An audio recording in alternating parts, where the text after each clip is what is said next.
it's a huge misconception, I Yes. think, in terms of how the public and how producers or people learning engineering think what's going on, is that they think that the engineering is applying tools in a specific order. Yes. That's what they yes. think. That's what they think it is. Yeah. And that's what it appears to be when the way you're learning is just swiping, watching tips and tricks. It appears to be that is what the engineering is. Yeah. But if you spend any amount of time actually doing it,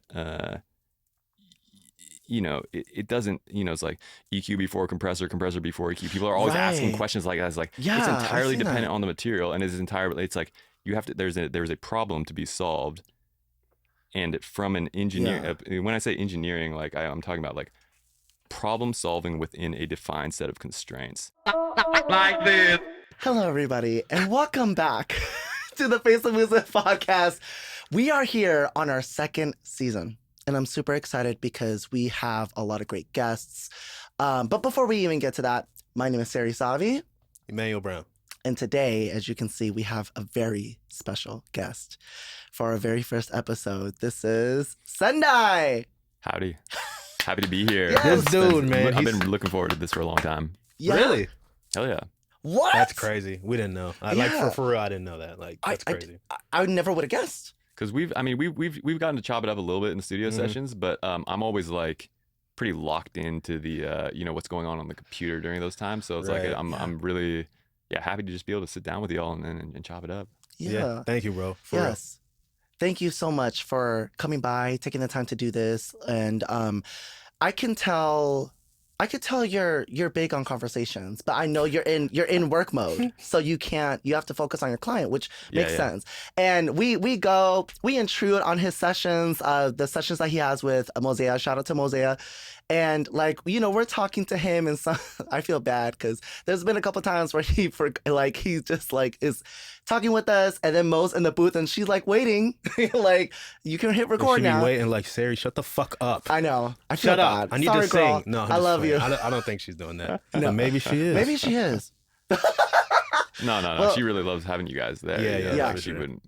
She invites us every time. Exactly. And so Sendai is, so you are someone that, correct me if I'm wrong, but we both recently met you, right? So that is wrong. Actually, I What? met him Yeah. a long time We go ago. way back. Really? Like a long time ago. I would Stop. say like 17. Yeah. Because I got the studio in there in 2017, and that's right around when Kimura got his spot right down the hall. Mr. Exquisite. Yeah, and I was just walking. I was one day because I used to be around there with them and Jay Brown and all them for a minute.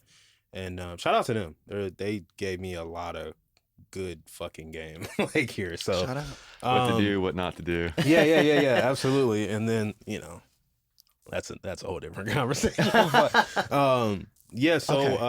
how me and Sendai met, I was over there at the studio with them, which is literally like, it's like 2 doors down, ain't it? Yeah, just at the end of the hall there. Yeah, so like I was walking, and then Mr. Exquisite Kimura was like, yo, come with me real quick. We got to go see the homie Sendai. And I'm like, all right, whatever. So like, just like walk down the hall, and I'm like, oh, like, I thought we was going to like hop in a car, drive somewhere. Yeah. You know what I'm saying? Because like he said like, yeah, we got to go, roll over there. And I'm like, oh, okay, it's going to be like a 10-minute ride. It was like 2 minutes. It was just like, boop. And I was like, oh shit. And then Sendai just sitting there like, with the setup, like literally it looked like, I think it was sort of the same. You had the same desk too, right? No, actually different desk. I was living in there at the time, so that was IKEA desk, the Rockets. Like it was very different vibes in there. It was like very much. I basically took my bedroom and put it into there, and What? Yeah. You were living in there? I lived in there for 2 years. Yeah. That is some shit. Don't tell my fucking landlords that though. I'm like, He was just there working. yeah, all night. working all day, Yeah. every day, and I was though. So then you used it exactly for what it is for, and you still continue to use it for work. Yeah. Yeah, the only difference now is that you've expanded. Yeah. Um, Well, shut up. I'm not finished yet. So then I just playing. That was rude. No. It's I know okay. you know I was playing, right? Yes. We got in an argument before about this. That's why I just had to do that. Whatever. But anyway, so so then like I met Sendai, and then he was like, introduce ourselves and stuff like that. And I was like, oh, word. Like, he was like, yeah, man, I'm building my studio. And then I think I came back like maybe like a week or so later. And then I was just sitting there and I had bought like Melodyne. Right, dude. I Right. forget. It was like Melodyne You 4 had or the some CD. bullshit like that. And then I was like, Stop. he was Yeah. like, man, I'm really like looking for like, like some pitch correction shit. And I was like, oh, bro, just take this. Yeah. Yeah. You just He gave him me his Melodyne? on compact disc. Yeah, I was like, here you go.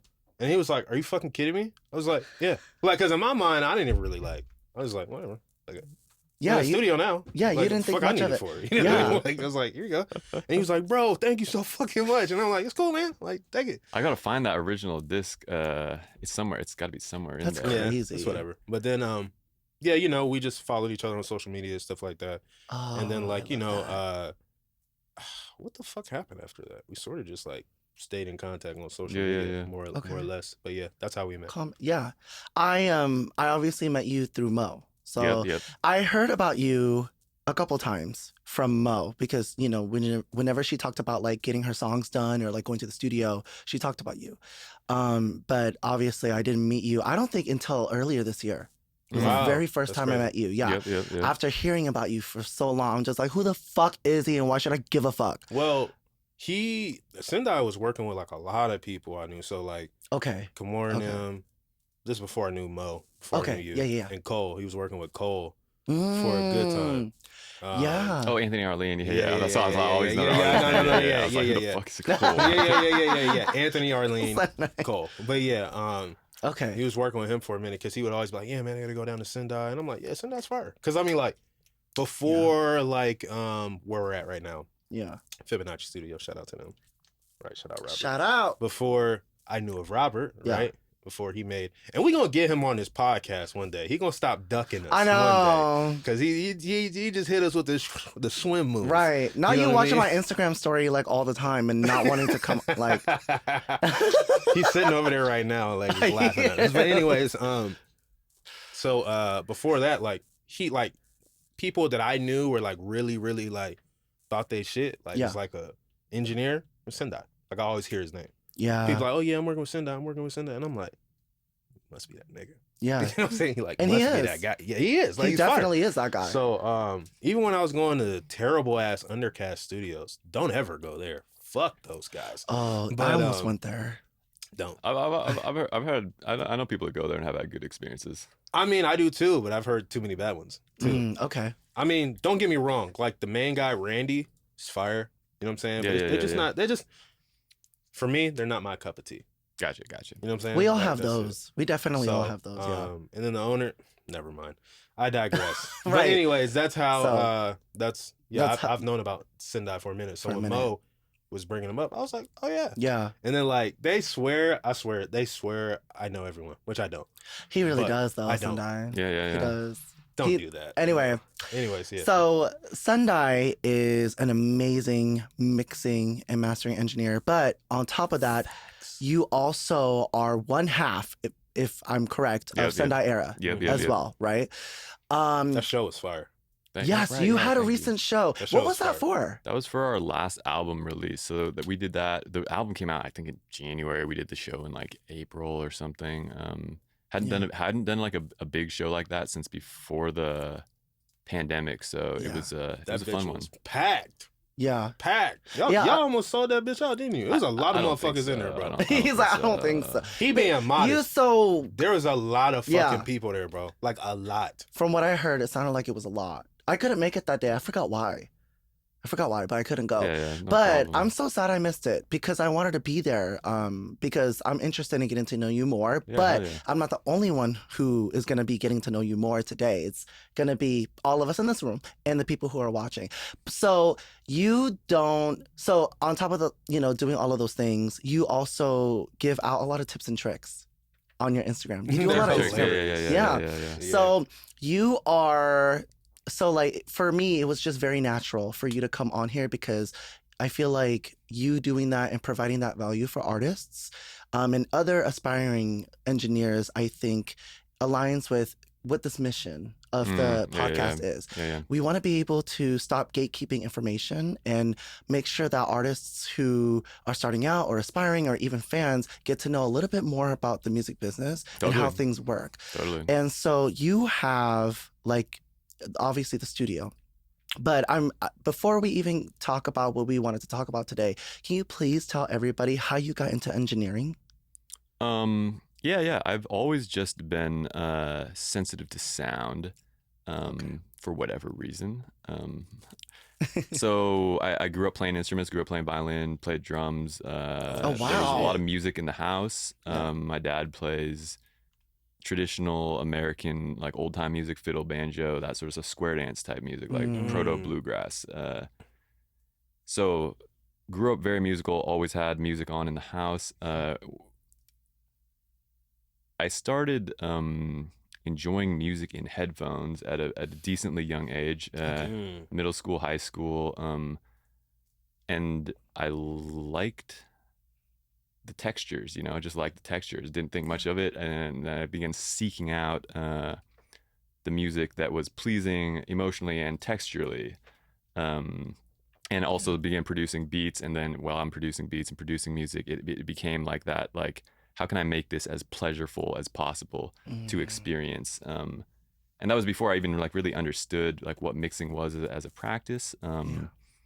But it just kind of grew from there. And then once I started producing artists, I started producing artists. I think Rico really Sendai era, seriously in like 2013, and that was just a hobby. We met in school for civil engineering, so we were on a different path at the time. Shit. Wow. And so we connected through music, and I started producing him, mixing and recording his vocals. And it was like the classic thing, you record the vocal and then you're like, why does this sound so horrible and unlike anything that I'm used to listening to?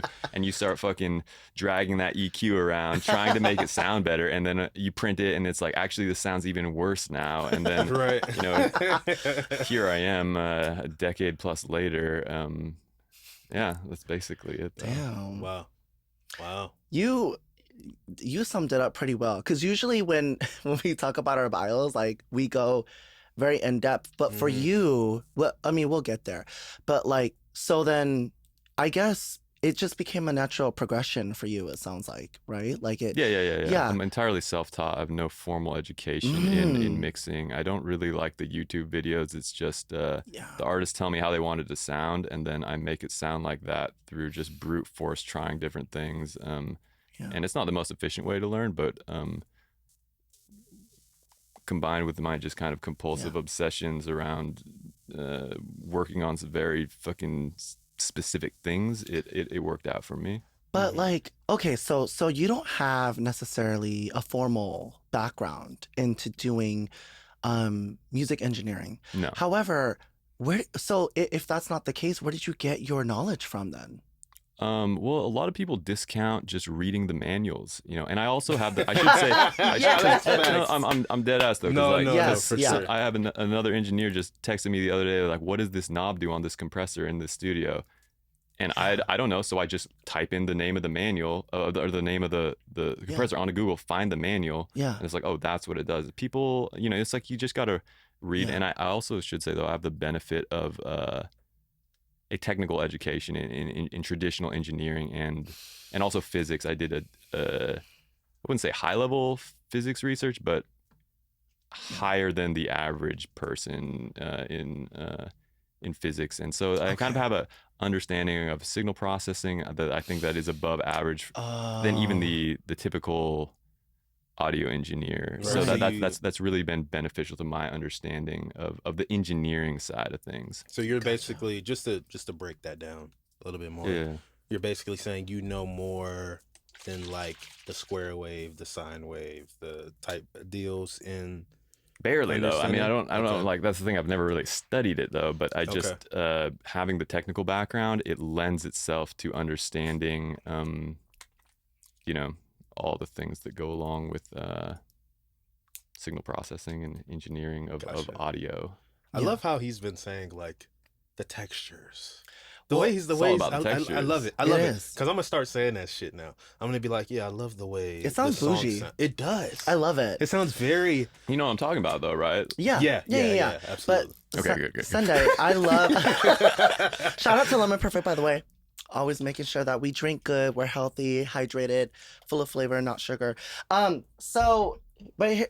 love the way that you talk, like, because you're very articulate with your words, and you know how to use the right words. I agree. Being in the studio, I learned that very quickly about you. But I just enjoy having conversations with people who know how to dig deep. And I feel like you're that type of person who knows how to dig deep. And you can tell because of the type of tips and tricks that you give other people. But you also like to have fun.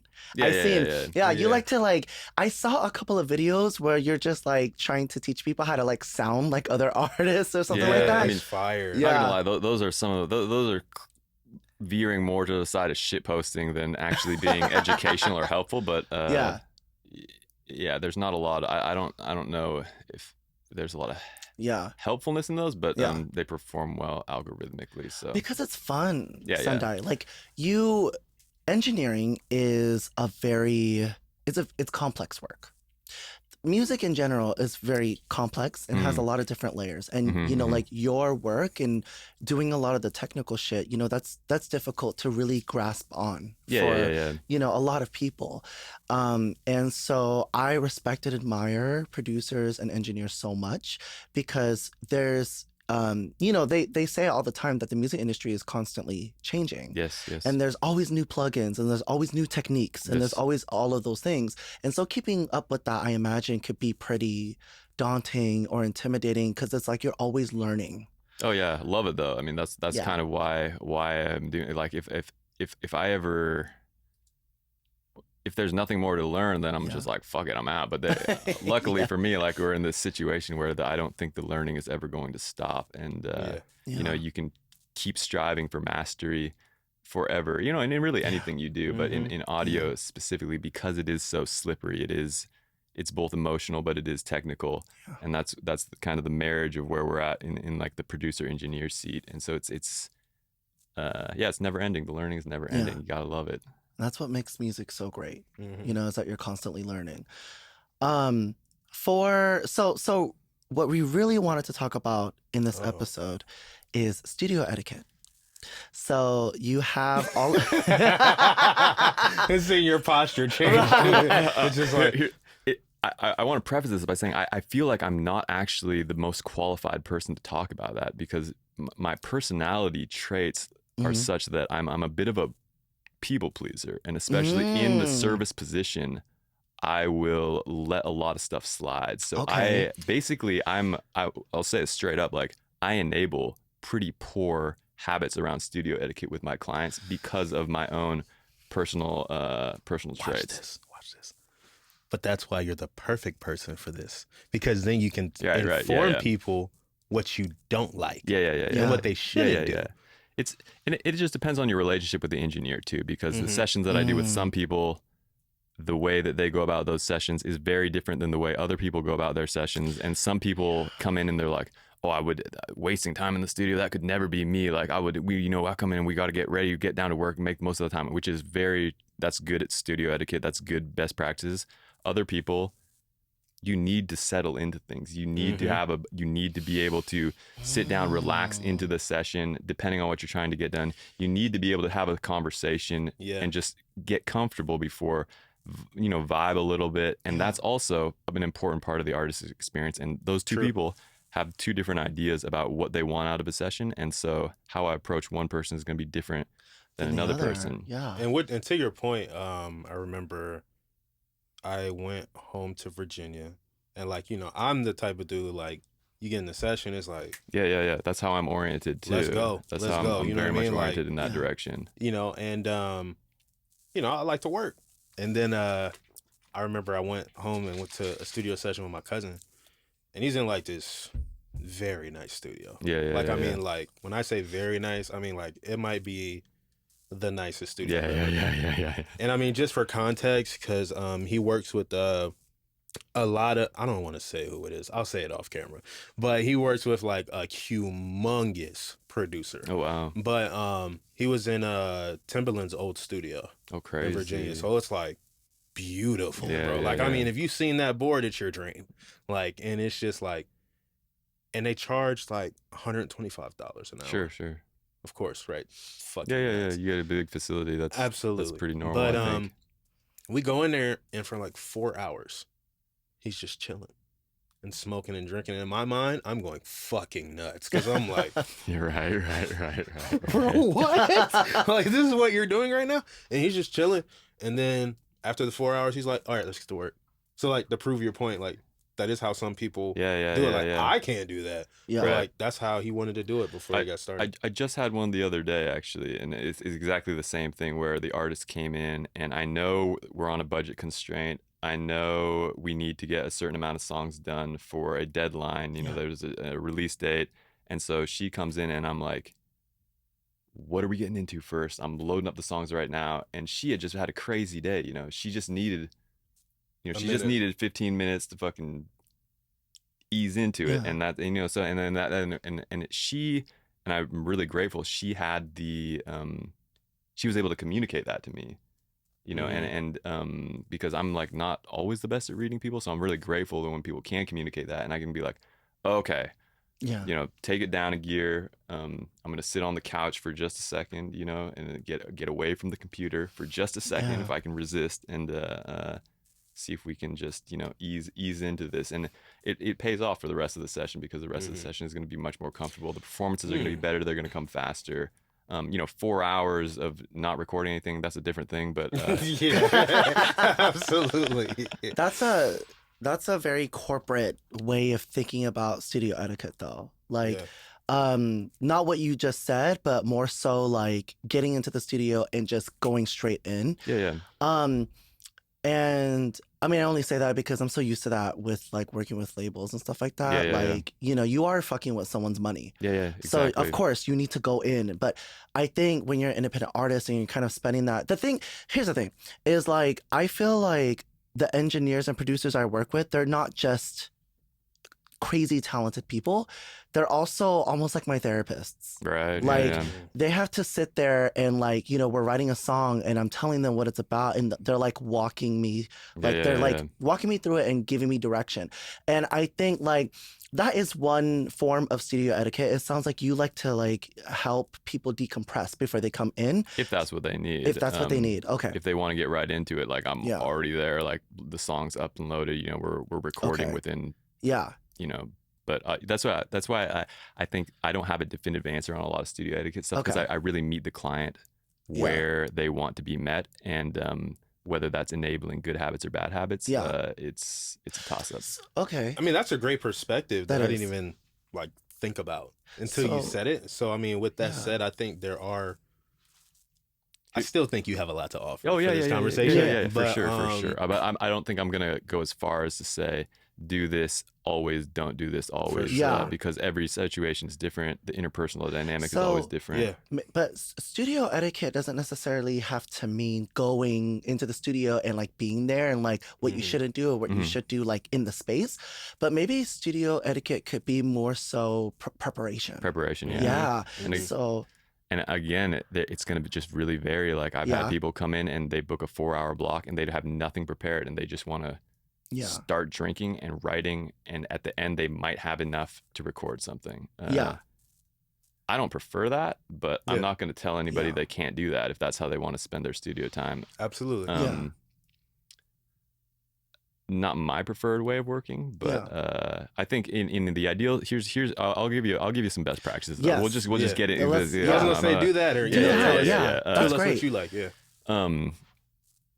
Before you come in for a tracking session, you know, record a demo at least on your phone so that you can internalize the song and so that you can perform the song without having to look at your phone. And that's going to be the best thing you can do for the performance, because trust me, I can tell if you're reading it off your phone. I've heard enough, you know, I'm in there recording people every day. You can just tell when it's an embodied performance just coming from memory, or when you're reading it off your phone. And So that's the best thing you can do is record the demo on your phone just so that you can get used to how the song feels, Yeah. so that you can listen to it over and over again, so that you can internalize it, memorize it.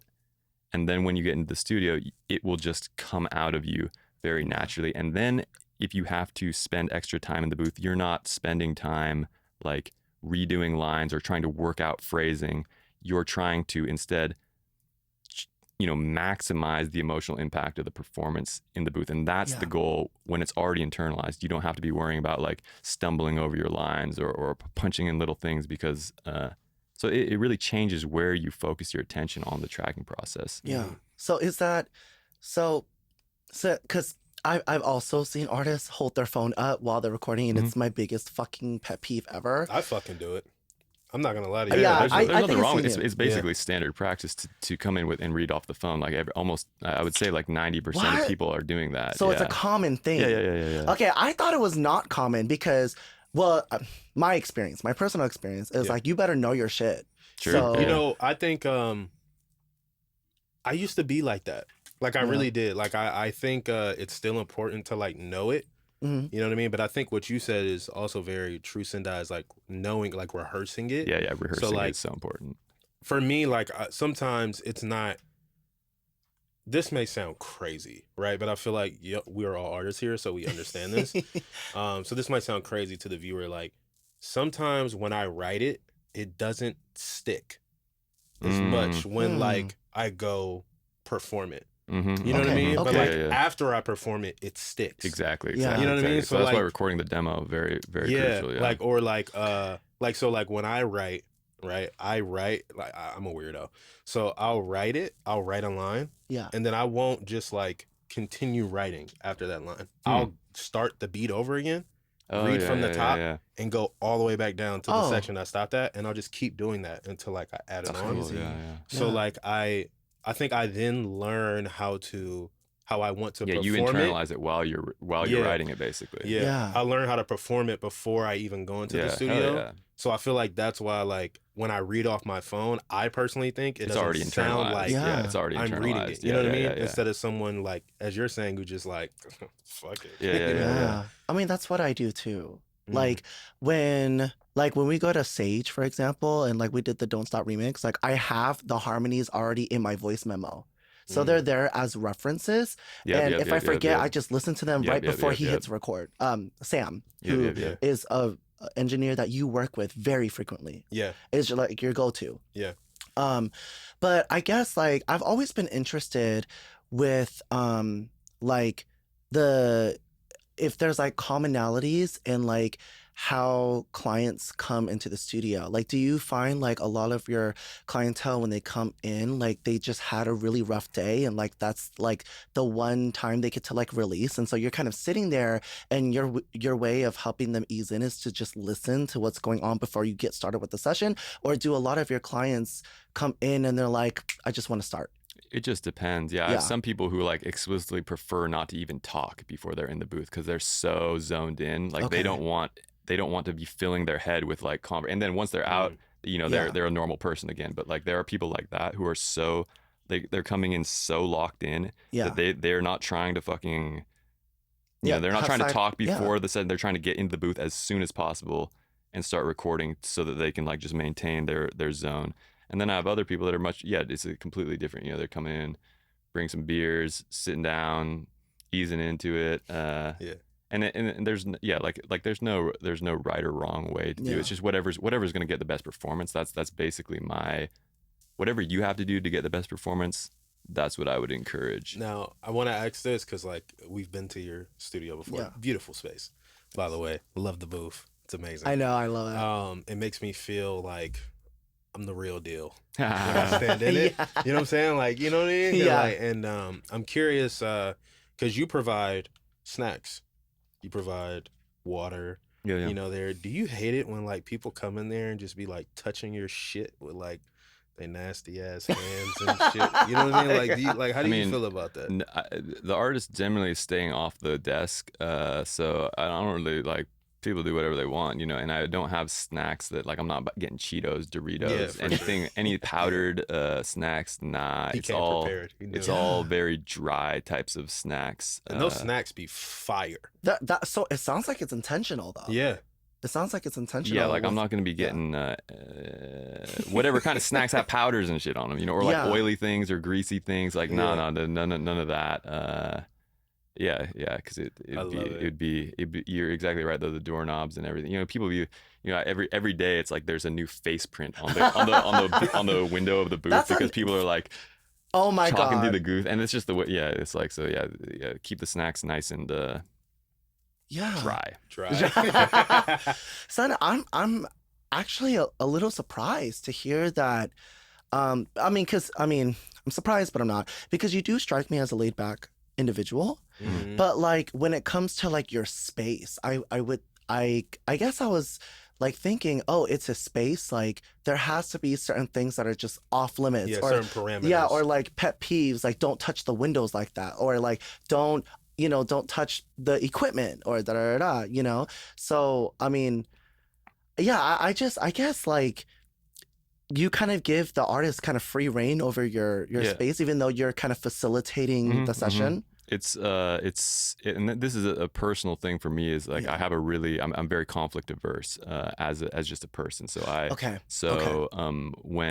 if I notice people are putting cups on the desk, you know, if it happens, and you know, most people just don't. But when I started having other people working there, I just put that little sticker. No drinks on the desk, please. Yeah. Put the little sticker there. Try to systemize that type of communication. And again, though, I've never really had problems with people touching stuff. Like sometimes I'll go to the bathroom and I'll come back and the volume will be like way fucking louder, which I have mixed feelings about, because I know they're turning knobs that they think is the volume before they turn the volume knob. That's that. Robert. And then I noticed too, like you're very you and my engineer Sam, y'all both do this a lot, but you even more. You're very cognizant on making sure you don't get too much ear fatigue. Oh yeah. It's a huge thing that I think isn't talked about enough in the engineering circles, is like hearing damage, hearing loss. It's because it's kind of taboo, but I actually do have a couple decibel cut at around 8K in my right ear from, I'm pretty sure, using a circular saw in a basement one day. Just made one small cut. I was making a window kit for my AC unit in the studio. This was like in 2020. And super dumb. My ear just started ringing like a motherfucker. Oh, you got tinnitus. And now I don't have the tinnitus. I've like, it's just gone away from.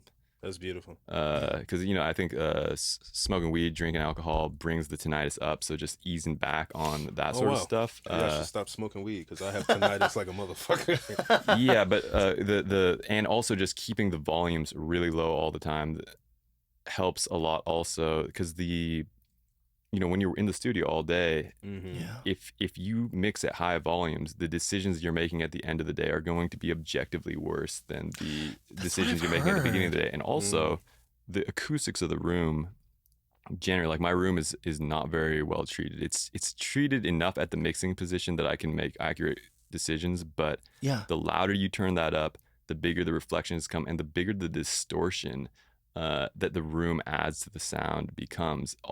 The other thing is that, you know, if you're familiar with like the Fletcher-Munson curve, or like your ears basically have, you perceive different frequencies as louder at different volumes. So as you turn up the volume, that the curve at which you're experiencing the music shifts. So you try to keep it consistent, not only quiet but also at a consistent level, is really important for making consistent decisions. Because at Sage, they have it loud all the time when they're mixing, and for me, I always felt like that was a little counterintuitive, because you hear things differently. Like something might sound like it's super quiet, but then when you turn it down and you listen to it with like studio monitors or like your headphones, it turns out it's standing out, but your ears are just like tired. Right. Well, a general good rule of thumb for that type of thing is the decisions that you make at a low volume generally transfer better to high volume than decisions making at high volume to low volume. Yeah, I know. Like Sam, like he mixes pretty low, and then I'll be like, hey, like, because like when he's like done, I'll be like, hey, can you like turn Yeah, it? yeah, Like yeah, let me yeah, just yeah, like yeah. hear it. Like Yeah. Maybe but- I'm not listening closely enough. no, I think who you're speaking, he's coming on in the future. Kodo like is. You know what I'm He saying? is. He likes be to crank that he shit. Be smacking the joint. And I'd be like, because his drums hit so fucking Yeah. hard. I'd be like, bro, like, oh my god, like, but yeah, That's so, crazy. So what has been like your longest session? Okay, in I think 2018 or 2019, I had an artist fly out to record an EP, Okay. and I picked her up from SeaTac at like 1 or 2 Stop. p.m. You and then picked she her was up. there till like 3 in the fucking morning, and I gave her like a really cheap day rate, which so it was honestly yeah, nightmarish.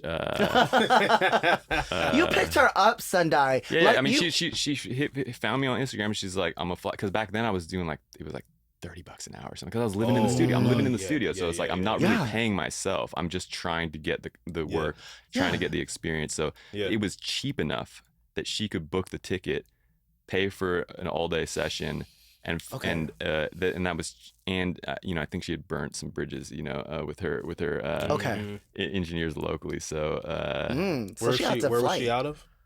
I can't remember, somewhere in the Midwest. Oh, okay. Wow, that's Yeah, even crazier. So she had to fly. So like, okay, well, with the long, I've had long sessions before. We've had long sessions at Sage. Something I did. So back in 2019 when I worked with a lot of labels, there would be times where we would do Zoom sessions together, and they would watch me record. And like it would be very long days for just like one song. Because they would try to do everything in one, which is crazy to me. Because I always thought that you should separate mixing and then do mastering, and then like different days, for different reasons. But like the one thing that I've kind of just like ingrained into myself when I go to the studio as part of studio etiquette, which I'm learning now is very subjective, which is great, is that I don't like to take breaks. If I'm in, I'm going in, and I'm not stopping. So For like, sure. but on a singer, that obviously has like a certain toll on your singing voice.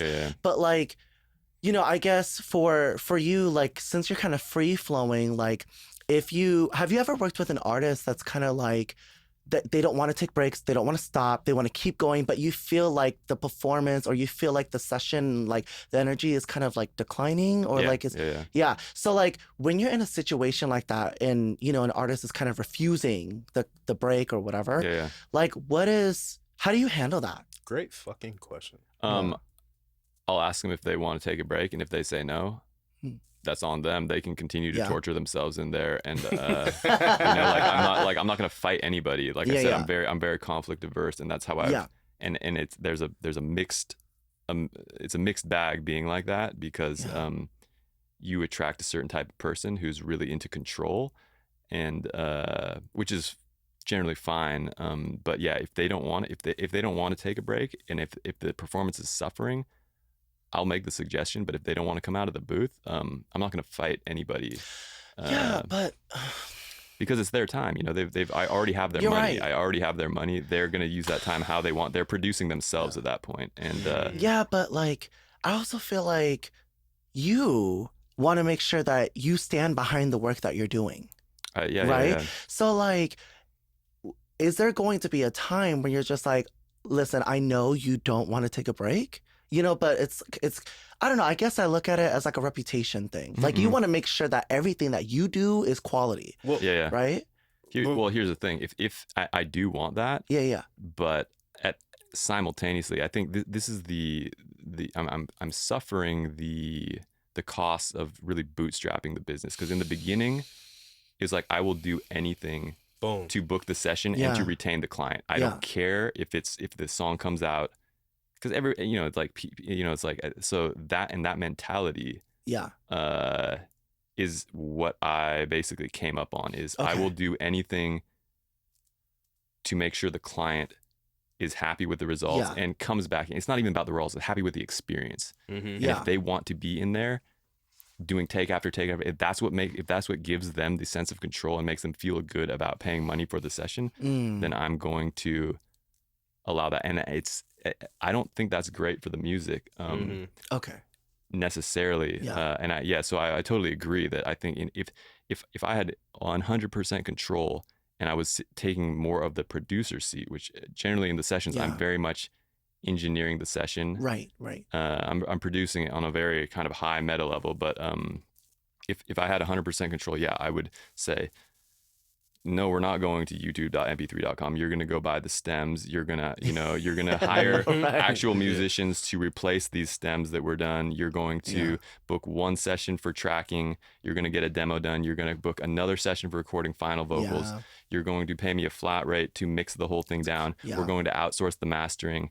And after all said and done, your cost per song is going to be 10x what it was if you just go in there, record over the MP3, torture yourself trying to get the right take for an hour, live with it, and then go on to the next song. So it's a very tricky thing to weigh in retaining clients. And I'm dealing with the repercussions of that because I was in a position where I had no choice but to basically enable poor habits in order to move out of I was living in the studio, so I have to book. I have to book. Right. And a combination of that combined with my own character flaws just has led me into this situation. I think what you're saying is so honest. It is. Which we really appreciate. And I mean, we already knew you were an honest dude, you know what I mean? So like, that's not like it's nothing new. Yeah, exactly. But I also think too, one thing I think you mentioned before when we came to one of Mosea's sessions is like, you're sort of getting into a place now where you just don't accept any type of work. Right. Well, so anyone who the calendar on the booking page on the website, anybody who books can come in, and they don't, and that's what happens. People, I've never even met people. They come in and they book, and I find out who they are, what they're about, and what they're trying to get done when we sit down in the session. For the remote mixing stuff, it's a very different story. Yeah, and I think that offsets what you're talking about, right? You know what I mean? Like yes, what you were saying, does. because then like you can control what you want to receive in some aspect over just being like, oh fuck, I gotta take this one. It's a balance. Yeah, it really just sounds like a balance. I feel like when you're in a certain, it sounds very similar to like an independent artist who's starting out. You kind of just take work, kind of. Yeah, you kind of just take you say work. yes to everything. You say yes to everything when you're starting out, and then you earn the ability to say no. And it's very much dependent on your finances too, because like if I was working a different job where this was a hobby, I would be doing way less volume. And I wouldn't just have a booking page where anybody could come and book me. But because I'm still growing, the business has to grow, has to keep growing. Right. It's an interesting thing in just in terms of the positioning of the business too, and how the service is delivered. It's a very, because there's a huge number of underserved artists, basically, people who are just starting out, who can't afford to pay the flat rate for mixing. They basically just need a demo farm. There's a huge volume of artists in that demographic, and that is it's an underserved. At a professional level, they're underserved. Yeah. Not that I don't want to be the one necessarily serving them for the rest of my life. But, okay, I was about to ask that. I was like, well, sorry. No, it's okay. I was gonna say, one of the owner of Undercast Studios said this to me some years ago when I did like a phone call with him, and I was just like, because I was doing like an interview type thing with him, questionnaire type thing. And I was like, tell me one thing about your business that, you feel like is always going to keep working. He says, there's always going to be an artist from the age of 16 to 35. Always. He's like, they're never going to stop. Like, they're just going to keep coming. So like, as long as I provide a space for them, I'm going to keep making money. He's like, it doesn't matter. Like, because there's always an artist at different level. Yeah. At every level, they're always coming in. They're always trying to figure it out, like you said, and I think that being an engineer of any sort, just mixing engineer, mastering engineer, I think the parallels with an independent artist are extremely close, because you have, like we literally just said it, you have to say yes to everything Right, in the beginning. right. And then as you get more into it, you can say no to certain things, but then there's some things you can't afford to say no to. Yeah. Yeah. You know what I mean? It's just like, yeah, there's the work, and then there's the work. Yeah. Yeah. And I mean, it's very interesting because like once you build as an engineer, once you build a reputation, Yeah. you don't want to tarnish that reputation No. because once you tarnish it, that's it. You know what I mean? Like type of thing as it is. That's like they say once you tarnish your name as an artist in the industry, you're fucked. Really? Like really though? Do you really think so? oh, absolutely. I feel like I also think so. I as well. absolutely. Yeah. What about what? Here's the case study though. What about Doja Cat? I feel like they cancel her once every 6 months. I feel like that's different. She comes back stronger than ever. Well, I feel like that's different. I think that's in the sense of like certain are you talking about like musically, like yes, the taste in yes, music? Yeah, sure. I mean But in the sense of even like that though. Like, what about like okay, I'll leave it at this. I just feel like that it's not as life or death as you think it is. And, oh, absolutely, absolutely. Yeah, but yeah. I just meant in the sense of like, let's say for example, right? You know, Sendai Mike is killing it, right? And then you get a call from let's just shoot for this guy, Kendrick Lamar. Mm. Hey, come out here with Mix by Ali. I need you to help me mix this, right? If you fuck up, you know what I mean? Like, that's not necessarily like a burnt bridge, but it leaves a stain. You know what I mean? Like for them like, not to be like the session file or something, I'm not getting a call back. Yeah, exactly. Yeah. So that's what I'm saying. It's like more of like that. It's like, yeah. and then if you get enough of those, that's Sure. You know what I mean? That's all I'm yeah, saying is like because I got you. It's the same way as an artist. It's the same way as an engineer. Oh yeah, same way with everything. Yeah, but I feel like it's really those two primarily because once you get to a certain point, like it's sort of expected for you to be excellent. You know what I mean? Like as a videographer, there's shitty videographers everywhere. You know what I mean? There's but shitty like engineers everywhere. True. Absolutely. But I mean, the thing is like once you're expected to be a certain way, you can't go backwards. Yeah. It is interesting too from the engineering perspective because it is so dependent on the material. So you get a great song, a great artist, a great performance, great recordings. The mix comes so easy, and then you get and it sounds amazing, and it's just like the best thing ever. And then you get somebody who's it's entirely material dependent. You do the same things, same processing, but it's just never going to shine because of the material. Yeah. And that ships the same exact. You do the exact same thing, and it's so material dependent. So a lot of like I got to go through the portfolio right now, but like it's so weird because these songs that attract or the things that attract clients to the engineer are not necessarily the best mixes, they're the best songs. So the perception of people's engineering skills in the general public is very colored by the artists that you work with. That's so, great. Yeah, you literally, exactly. There's a lot of mixing. Yeah, because I've had this conversation with mixing engineers before, mixing and mastering engineers, where it's like a lot of like there's certain songs that I love. And they'll be like, the mix is horrible. Yeah. Like and they talk about what things technically are just not good on that record. But I guess that's the balance between like what sounds good and what's technically correct. Right. The mix actually matters. The mixing and mastering matters a lot less for people's enjoyment than artists like to think it does. And then engineers like to also, I think that they're making or breaking a song, and sometimes you get into the tuning stuff. It is making improvements but that's technically an improvement to the performance. It's not. So I'm a big advocate that it's the music first, always, and that it's all about the music. This is very insightful. I think this has been great. Well, no, go ahead. Just to elaborate, it's like you could be the best mixing engineer in the world, but if you have to build a portfolio out of the worst songs in the world, nobody's going to care about how good of an engineer you are, because when you say like what have you worked on, and you show them these 10 songs that are just terrible songs with terrible production and terrible performance, they're like, I will never work with you, even if you had the best skills and the best ear and the best like whatever best taste. Yeah. Well, if you have the best taste, you won't be taking those clients. That's Yeah. it's so much about. Yeah. Right. Were you gonna ask something? Yeah, it's cool. But that's better. Oh, okay. Sendai, what's a go-to plugin for you? A go-to plugin. Yeah. And why? A go-to plugin, I think.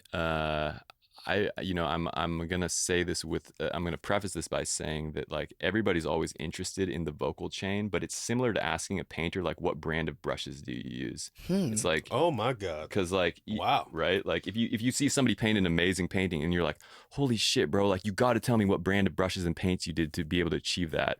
And they would just be like, oh, okay, yeah, I use these paint, and you can take that knowledge, but it doesn't really actually. It doesn't translate. It's not going to help you paint like that at all. Yeah, So yeah. I'm going to preface this by saying this, but I think some just standard, very, very like low hanging, easy sort of plugins, like RComp from Waves, great vocal compressor. Yeah, I've heard of that one. Like a lot of people use it.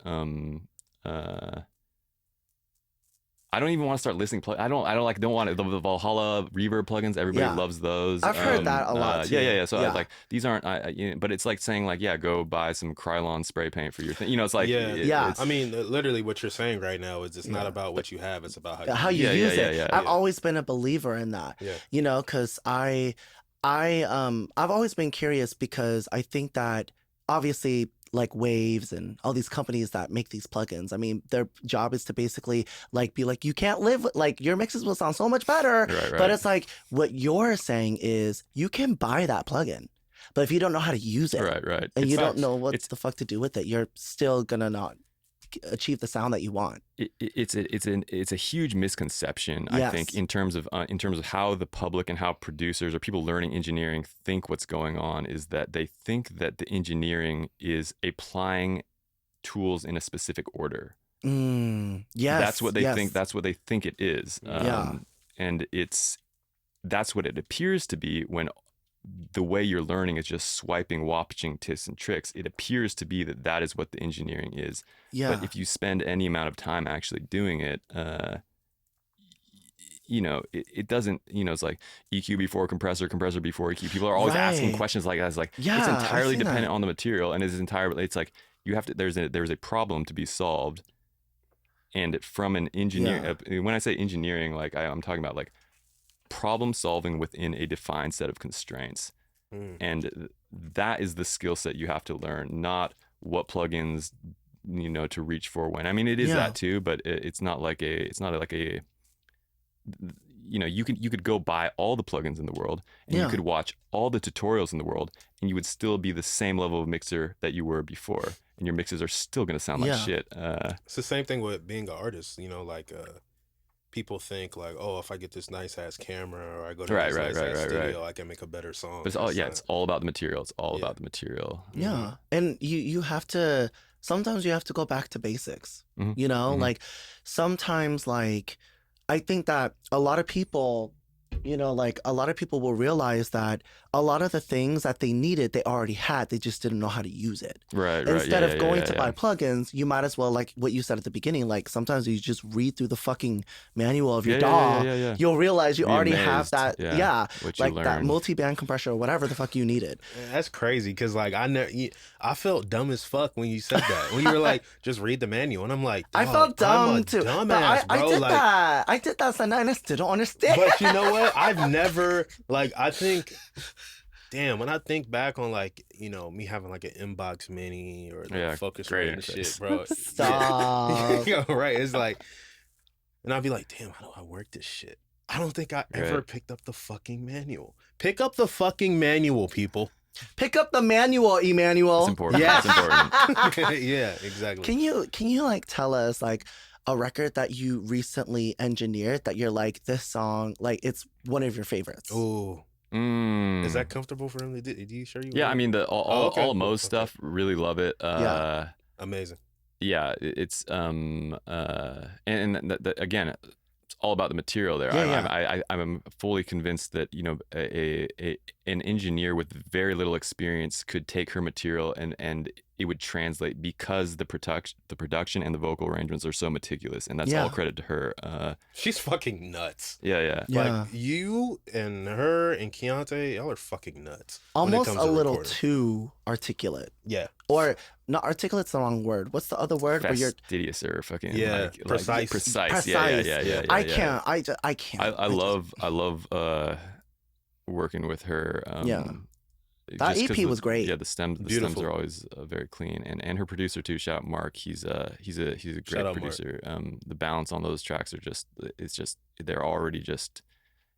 It's when I can really get to mix instead of fix, you know. Makes you refresh. Oh, It's I love refreshing mixing versus that. fixing, you And know? the industry, a lot of engineers like who are trying to sell a course like to use those interchangeably. Like they also like to use that in one sentence where they're like, "Come over here and I can teach you how to fix your mix" or something like that. Oh, right, yeah. You know, I've seen that a lot, but it's like it's really If the about material's good, there's no fixing to Exactly. be done. It's just about drawing out the best from the music. everyone has to do their job. Yeah. You know, it's because you're basically like a musical doctor, but you can't. Things have to be right from the source. You need Yeah. you know? need the correct tools to Exactly. give the correct surgery. Right. Yeah. Exactly. So Was I- that a good analogy, or was that a bad analogy when I think about it? Was that all right? That was all right. if it makes sense to me, it's fine. Okay. It All right. works. It works, yeah. I think it works. I'm gonna circle back around to it. Yeah. One more go-to plugin that I'll just say it right now. Yeah. It's on my head. It's talking about fixing versus mixing. The RXD click.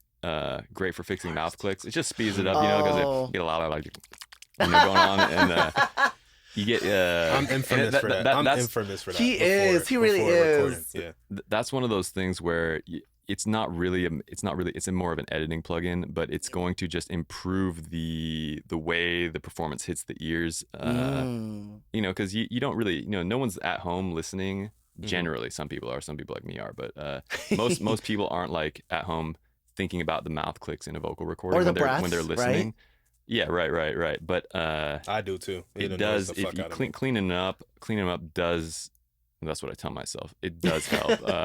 Yeah. And you know, that's a tool where you fix a lot of clicks real quick without having to manually go in there and fuck around with removing 2 or 3 samples at a time. Well, one of the last things I want to say, and then I don't know if you have anything else you want to say, but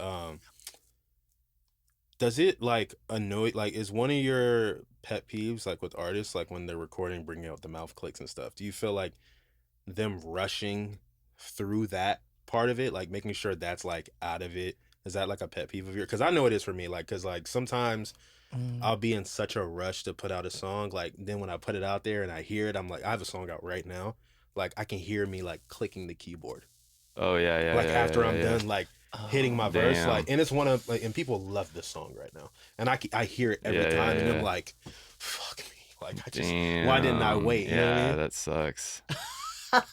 I'm never gonna tell y'all what song it is, so you can go figure it out. I'm about to but- go listen to the discography. Oh my god. Hunt it down. Actually, that's a great thing to bring up.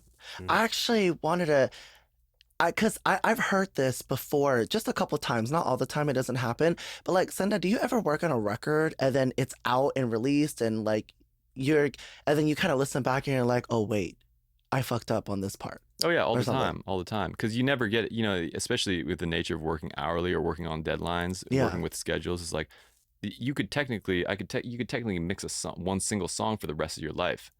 Yeah, You know, if you wanted to, it's like it's never You could. actually over. Somebody has Yeah. to say we're done. Yeah. And a lot of times in my situation, it's the client telling me it's done. And so Right. if they wanted to come back for Wow. another session and mix for 2 more hours, I could go there. And the improvements to the song get smaller and smaller the more time you spend, but you could continue to make changes, and then you get into a thing of like, are these improvements or not? But Yeah. all the time it's like, because you know, I listen to records, any record, and I can be like, Right. oh, this is an adjustment I would make here, this is an adjustment I would make here. I try not to think like that though, Yeah, because yeah, you know, you just got to enjoy the You'll music drive at a certain yourself point. crazy. Yeah. I don't. I used to be, because I do all of that myself, I don't really like to rely on other people because I like to have control. Yeah. Sometimes I can be so like meticulous, Mhm. but I've learned that a record to me is finished when it feels right. Facts. Yeah. You know, and I don't focus on the technical stuff no more. So I guess that being said, I I really want to encourage people to watch your Instagram reels and all of the Please. things that you provide, Please. because it's not just entertaining, but it's also very like insightful. Informational, Yeah, it's very Some informational. of them more than others. Some of them more than others. Right. He's being modest. He's a very Yeah. modest dude. It takes one to know one, cause like so. Right. Like, yeah. So, Sendai, can you please tell the people where they can find you?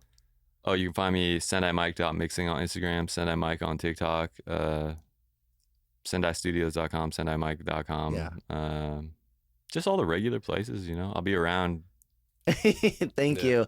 And we have one last question to ask you. Do you want to ask or do you want me to ask? You should do it.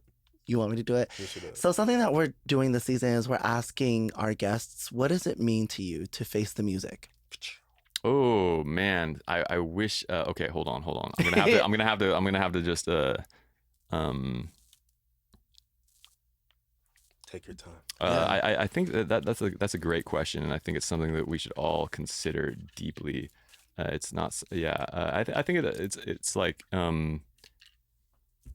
taking accountability. You know, taking accountability. You know, if you're underwhelmed with the performance of your songs, or if you're you know, it's like you can only do what you can control. So if you know that you can always say like, oh,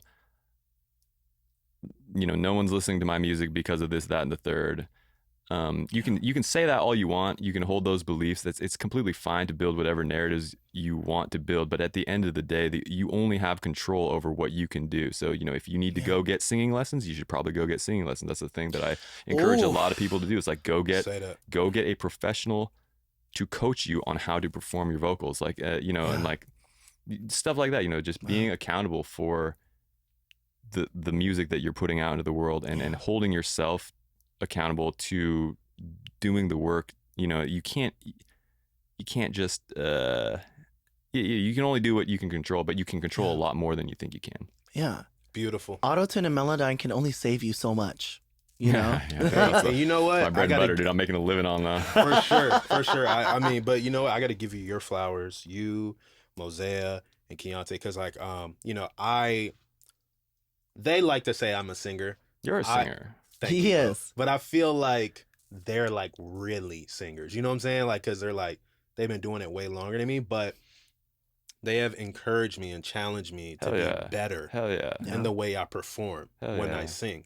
Right. So like that's why when you brought up the auto-tune thing, I was like, I can be better. Like now when I record, I'd be like, what would Sarey do here? We could always be better, all of us. You know, in any aspect of the music industry, whether it's marketing, whether it's engineering, everything. And that's what makes music so beautiful. But I love what you said about your answer to the question. I know it's a deep question, but your answer was powerful. I think that accountability is something that a lot of independent artists lack.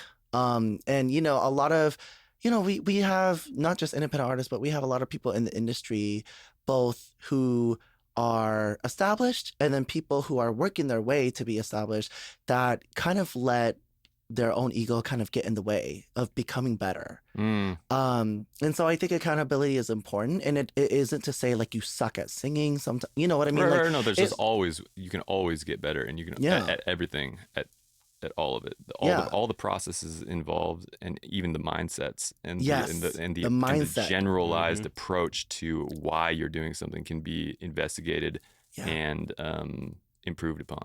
Yep. Wow. Okay. I feel like I learned so much. Fuck yeah, bro. You changed the whole perperspective we had of what we were gonna say about studio etiquette within this conversation. We should leave it at that. I don't want to go back into the studio etiquette thing. That's we covered it. It's okay. No, it's okay, bro. We just really enjoyed having you here, and likewise, had a blast. And I really love how you dove deep into like the complexity, and also just like how music is exactly what Emanuel and I and everybody who we work with knows it to be, which is it's subjective. Mhm. And I think that it's important for people to hear, even from our side. Like, even though we have topics that we want to talk about that we think that certain people could offer a lot of insight to, I think it's also important for people who are watching to see, like, it's not a one-track mind thing. There's multiple layers. There's things that go into it, and everybody has a different opinion. Yeah. So I think it's important that even though we come into this thinking that we're going to have this like preconceived notion, that's the reality hits us. And I think that's for us, that's facing the music, is like, we think we're going to have this conversation. And then it goes into like, but then there's this and this and this. Yeah, you enlightened us. You definitely enlightened us. You did. For sure. You definitely put me in my place. And we're grateful for that. No, first, me too, man. Likewise, I think you guys have a great dynamic and a great interviewers combined. I know I'm not sure what all has gotten you to this point, but it's you're killing it. So thank you, Sendai. That means a lot coming from you and everybody else who has told us that, because I really don't think that we're ever too good enough. We have to be surrounded by people who keep us grounded. So thank you. Yeah. Thank you so much.